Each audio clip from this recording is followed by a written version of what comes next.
శివుని ఆరాధించే ప్రతి భక్తుడు శివాలయాలలో ఏ ఆలయాన్ని దర్శించకపోయినా అరుణాచల గిరి ప్రదక్షిణ మహిమ మాత్రం తెలుసుకుంటే జీవితకాలంలో ఒక్కసారైనా అటువంటి పరమ పవిత్రమైనటువంటి అరుణాచలంలో కాలు పెట్టక తప్పదు.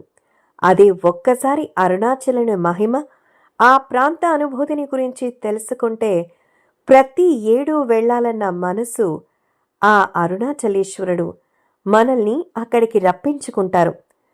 కొండని చుట్టి రావడం అంటే మహా కష్టమని భావిస్తారు. కానీ ప్రకృతి శోభలో ఎందరో ఆధ్యాత్మిక భక్తులు మనకు తారసపడుతూ శివనామస్మరణలో నిత్యం ఎంతో అద్భుతంగా దేదీప్యమానంగా వెలిగిపోయే ఆ అరుణగిరిని చుట్టి రావడం కోటి జన్మల పుణ్యఫలితం. ఎటువంటి శివ ఆరాధకుడైనా, ఏదైనా ఎవరైనా బలవంతం పెట్టినప్పుడు వెళ్ళిన వారైనా ఖచ్చితంగా ఆ అరుణగిరి ప్రదక్షిణ చేస్తే కలిగేటువంటి పుణ్యం అఖండం అంటారు. అటువంటి అరుణాచల గిరి ప్రదక్షిణలో ఉన్న ఎన్నో విశేషాలు ఉన్నాయి. తమిళనాడు రాష్ట్రంలోని అరుణాచలం లేదా అన్నామలై, తిరు అన్నామలై అని కూడా అంటారు. పంచభూత లింగ క్షేత్రాలలో అగ్నిభూతానికి సంబంధించినటువంటి మరి ఆలయంగా పరిగణిస్తారు. అరుణాచలం అంటే అరుణ అంటే ఎర్రటిది, అరుణాచలం అంటే కొండ అని అర్థం. ఎర్రని కొండగా భావిస్తారు. ముఖ్యంగా శివ ఆరాధనలో పంచభూతాలలో అగ్నికి సంబంధించిన లింగం కాబట్టి ఎప్పుడూ కూడా తిరువన్నామలై వేడిగానే ఉంటుంది. శివభక్తులు తిరువన్నామలైని సాక్షాత్తు కైలాస పర్వతంగా భావిస్తారు. అందుకే మన దేశంలోని గొప్ప పుణ్యక్షేత్రాలలో తిరువన్నామలై ఒకటిగా చెప్పచ్చు. పగలు కానీ, రాత్రి కానీ, సంధ్యా సమయంలో కానీ, ఎర్రని ఎండలో కానీ, భారీ వర్షం కురుస్తున్న, చలికి గజగజ వణుకుతున్న ఎవరో ఒకరు ప్రతిరోజు అక్కడ ఎవరినైనా సరే గిరి ప్రదక్షిణం చేస్తున్నట్టుగా చూడొచ్చు. చిన్న పిల్లల నుంచి పండు ముసలి వరకు అంగవైకల్యం ఉన్నవారు సైతం వారికి వీలైనటువంటి విధంగా గిరి ప్రదక్షిణ చేస్తూ ఉంటారు. ఎందుకంటే పురాణ కాలం ప్రకారం గంధర్వులు, దేవతలు, మహర్షులు, శివలోకం, విష్ణులోకం వంటి అన్య లోకవాసులు కూడా తిరువన్నామలైకి వచ్చి భూలోకంలో ఉండే జీవరాశుల రూపంలో అంటే ఈగలు, చీమలు, కుక్కలు, పక్షులు, పశువుల రూపంలో వచ్చి అరుణాచలేశ్వరుడి గిరి చుట్టూ ప్రదక్షిణలు చేస్తారట. అంతెందుకు, సాక్షాత్తు ఆ పరమశివుడే తన దేవేరి పార్వతితో కలిసి అరుణగిరి ప్రదక్షిణలు చేస్తారని తెలుస్తోంది.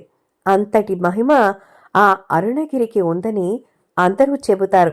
ముఖ్యంగా అక్కడ చూసేటువంటి ప్రతి స్వాముల వేషం వేసుకున్నటువంటి వాళ్ళు అంటే ఆ వేషధారణలో ఉన్నటువంటి శివభక్తులను కానీ, యాచకులను కానీ చూస్తే బహుశా శివుడు ఈ రూపంలో కనిపించారేమో అని తోచక మానదు. అందుకే తమ దగ్గర ఉన్నటువంటి ఏవైనా కానుకలను కానీ, ప్రసాదాలను కానీ వారికి సమర్పించి శివార్పణం చేస్తూ ఉంటారు భక్తులు. అందుకే అరుణాచలేశ్వరుడిని జ్యోతిర్లింగ స్వరూపం కావడం వల్ల ఈ గిరి చుట్టూ ప్రదక్షిణ చేయడం సాక్షాత్తు శివుని ప్రదక్షిణ చేసినట్టేనని నమ్ముతారు. అందుకే రమణ మహర్షి సైతం గిరి చుట్టూ ప్రదక్షిణ గురించి, ప్రాముఖ్యత గురించి ఎప్పుడూ చెప్పేవారు. ఎవరైతే పాదరక్షలు లేకుండా శివ శివ అంటూ నామస్మరణ చేస్తూ ప్రదక్షిణ చేస్తారో వారికి అఖండ ఫలితాలు లభిస్తాయి. ముఖ్యంగా అరుణాచల గిరి ప్రదక్షిణ చేసేవారికి మోక్షం లభిస్తుందని, కోరిన కోరికలన్నీ నెరవేరుతాయని చాలామంది నమ్ముతారు. మరీ ముఖ్యంగా పౌర్ణమి రోజున నిండు పున్నమి వెన్నెలలో గిరి ప్రదక్షిణ చేయడం వల్ల జీవితంలో అనేక పుణ్య ఫలితాలు, ప్రయోజనాలు కలుగుతాయని ఎందరో శివభక్తుల నమ్మకం. ఇలా ప్రదక్షిణకు వెళ్లేవారు ఏవైనా పండ్లను కానీ, మరి వాటితో పాటు ఏవైనా తినుబండారాలను కానీ తీసుకుని వెళ్ళాలి. గిరి ప్రదక్షిణ చేసేవారు ఖచ్చితంగా పాదరక్షకులు లేకుండా వెళ్ళాలి. బరువులు ఎక్కువగా ఉండే బ్యాగులను దయచేసి తీసుకెళ్లొద్దు. ఎందుకంటే గిరి ప్రదక్షిణ మొత్తం 14 కిలోమీటర్లు ఉంటుంది. పగటిపూట ప్రదక్షిణ చేయడం కొద్దిగా కష్టం. అందుకే ఉదయం 10 గంటల లోపే ప్రదక్షిణాన్ని ముగించాలి. ఎక్కువ మంది పౌర్ణమి రోజు గిరి ప్రదక్షిణ చేస్తారు. మిగిలిన భక్తులు ప్రతిరోజు కూడా చేయడానికి ఇష్టపడతారు. మరి తిరుపతి నుంచి అయితే 192 కిలోమీటర్ల దూరంలో, బెంగళూరు నుండి 202 కిలోమీటర్ల దూరంలో, చెన్నై నుండి 185 కిలోమీటర్ల దూరంలో ఈ దేవాలయం ఉంది. ఈ దేవాలయం గురించి చేరుకోవడానికి ఎన్నో ప్రత్యేకమైనటువంటి మార్గాలు కూడా ఉన్నాయి. మరి ఆ తిరువన్నామలై గిరి ప్రదక్షిణ చేస్తూ చుట్టూ తిరుగుతూ ఆ శివభక్తులతో పాటు ఒక్కొక్క చోట ఒక్కొక్క లింగం ఉంటుంది.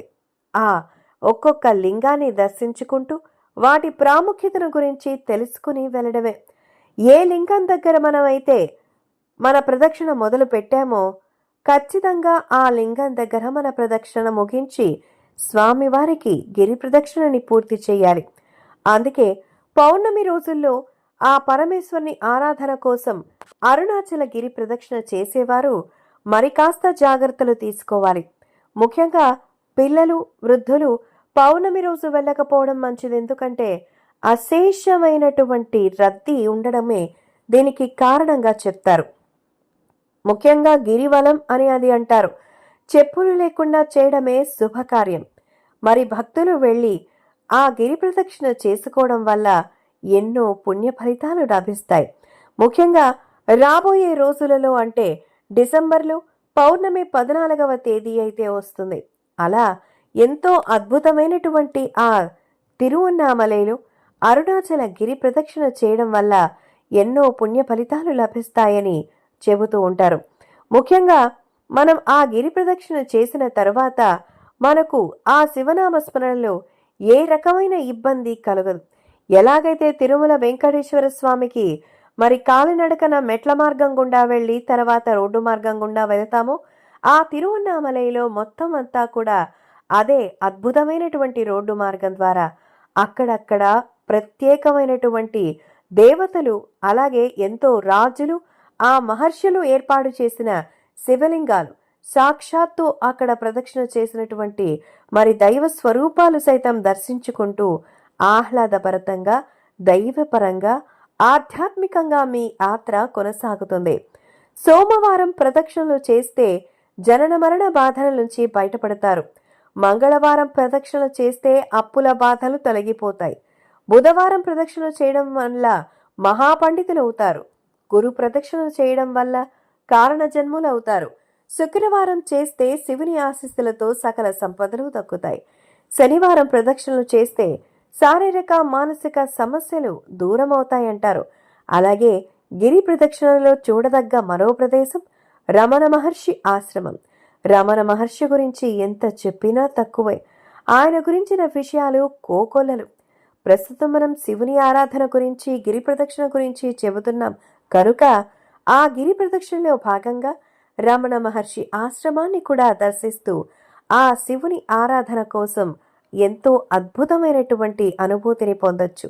అందుకే ఆ శివుని ఆరాధన చేసే ప్రతి భక్తుడు అరుణాచలం అనేటువంటి ఆ ప్రదక్షిణని కానీ లేదా అరుణగిరి పేరుని ప్రస్తావించిన సకల పాపాలు పోగొట్టే మహాపుణ్యక్షేత్రం అరుణాచలం అనేది తెలుస్తోంది. ఆ శివుని ఆజ్ఞతో నిర్మించిన క్షేత్రమే అరుణాచలం. ఆ అరుణగిరి మీరు పౌర్ణమి వెన్నెలలో కానీ లేదా నిండు రోజులు ప్రతి చందమామ వెలుతురులో ఆ శివుని చూశారనుకో, అంటే ఆ గిరిని చూశారనుకో, ఆ కొండ సాక్షాత్తు శివునిలాగా ధ్యానంలో ఉన్న శివ పరమాత్మునినంత ఆ తలనన, ముఖ్యంగా ఆ పరమశివుని కొండలో ఆ భావించి చూసినటువంటి తరుణంలో శివుని సిగలో చందమామ ఏ విధంగా ఉంటుందో అరుణగిరి సిగలో కూడా ఆ చందమామని చూస్తే సాక్షాత్తు ధ్యానంలో ఉన్న పరమశివుణ్ణి చూసినట్టే అవుతుంది. అందుకే అక్కడ అరుణగిరి ప్రదక్షిణం ఔషధ మహిమ అంటారు. అంటే చుట్టూ లక్షలాది వృక్షాలు ఉంటాయి. అవన్నీ కూడా ఔషధ భావాలు కలిగినవని, అరుణగిరి ప్రదక్షిణ వలన ఆరోగ్యం కూడా కుదురుతుందని చెబుతారు. అరుణాచలానికి సంబంధించి రమణాశ్రమానికి 2 కిలోమీటర్ల దూరంలో వెళ్లిన తరువాత కుడివైపుకు తిరిగి రోడ్డు మధ్యలో వినాయకుడి గుడి వస్తుంది. అరుణగిరి ప్రదక్షిణ ఇక్కడి నుంచే మొదలుపెట్టి అక్కడ ఆలయానికి చేరుకున్నాక ముగుస్తారు. గిరి ప్రదక్షిణ వలయంలో తప్పకుండా చూడాల్సిన ఆలయాలు కొన్నున్నాయి. స్వామి కొండ చుట్టూ అష్టదిక్పాలకులు ఉంటారు. అందుకే ప్రదక్షిణ చేసేటప్పుడు ఈ వలయంలో ముందుగా ఇంద్రలింగం దర్శించాలి. తరువాత వలయంలో అగ్నిలింగం, యమలింగం, నైరుతిలింగం, సూర్యలింగం, వరుణలింగం, వాయులింగం, కుబేరలింగం, ఈశాన్యలింగం ఇలా అన్నిటినీ దర్శించుకుంటే గిరి ప్రదక్షిణ చేస్తేనే ప్రదక్షిణ ఫలితం దక్కుతుందని విశ్వాసం. అందుకే ఎంతో అద్భుతంగా ఈ ఆలయాన్ని దర్శిస్తే సకల శుభాలు కలుగుతాయని ప్రతీతి.